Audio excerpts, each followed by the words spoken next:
કેમ છો બધા? મજામાં જશો ને બધાને જય દ્વારકાધીશ। તો જો આજે કેટલા 5:30 જેવું થઈ ગયું છે અને ગાયું બધી દોવાઈ ગઈ છે અને સનસેટ પણ સારો થઈ ગયો છે અને આપણા ભાઈ પણ એ હિંચકી રહ્યા છે ને મમ્મી જો દૂધનું કામ થોડું કરે છે, ચા મૂકો છે તો ચાનું દૂધ કાઢે છે, જોઈ શકો છો। જો મમ્મી લઈને જાય છે, ભાઈ આપણે હિંચકે છે અને અહીંયા સનસેટ આવી ગયો છે, જો દેખાતો છે અને આપણા ભાઈને રમાતું એટલે અત્યારે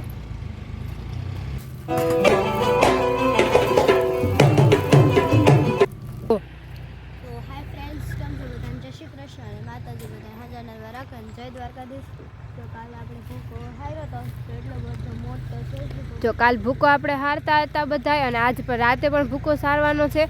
રાતનો વ્યૂ તો જો કે વિડીયો હું નહીં લઈ શકું કેમ કે રાતે જ પછી નીંદર આવતી એટલે સૂઈ જાય ને પછી સવારમાં વહેલું ઉઠીને પ્રીતિને સ્કૂલે મૂકવા જવાનું હોય। મારી સ્કૂલ તો ખુલ્લી પણ નથી તો એવું છે। તો જો જોઈ શકતા છો કેટલો ભૂકો આપણો સરાણો છે।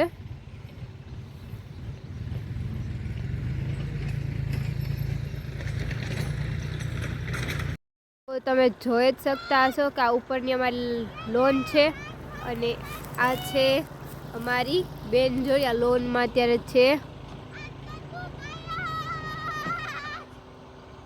તો તમે જોઈ જ શકતા હશો અહીંથી આપણી બેન છે। આમ જો અહીંયા ખાતરનું કામ હાલ દે છે।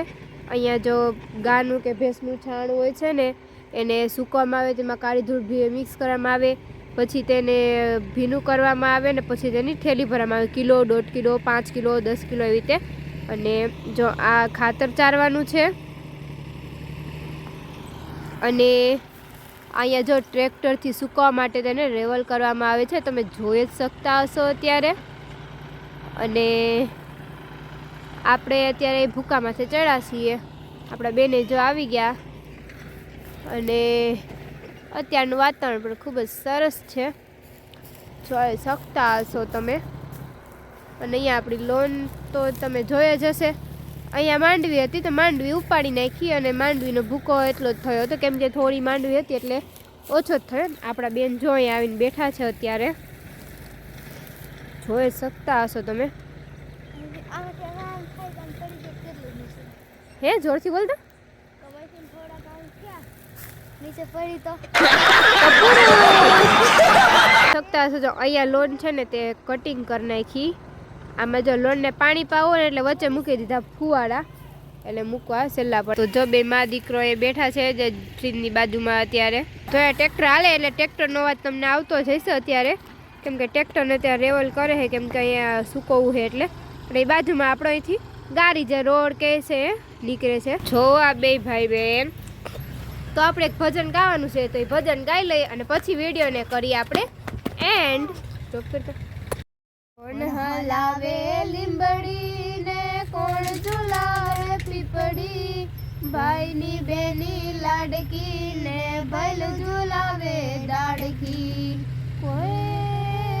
કોણ હલાવે લીંબડી ને કોણ ઝુલાવે પીપળી, ભાઈની બેની લાડકી ને ભૈલ ઝુલાવે દાડકી।